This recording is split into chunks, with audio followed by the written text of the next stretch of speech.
Well, Happy New Year, everyone back at home. This morning we are going to go to the farm. Bây giờ students by what day nào? So Miss Vang, này ba giờ mua đất chi à? Này mua đất chi? Lấy giờ muốn thuần đó.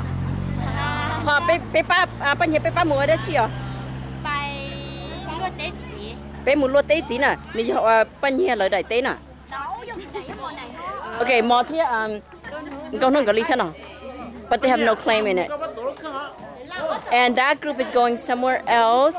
And then bắt tao nó lấy mu, ở đây giả thế thì rồi bắt tao nó bao giờ mình tay bắt cứ bỏ. Vậy tụi nó là Mr. Shua này bây tụi guide. Bé ba là gì cha? All right, you guys go for it. Ít chả bé mà lấy rau này nè.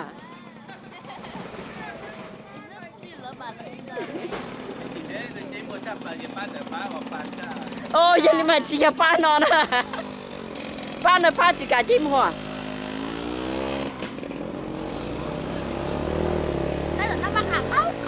Giờ cái bé đề gì à mắc hàn tròn đông nó nè. Nhưng mà chỉ mắc hàn nhá sao?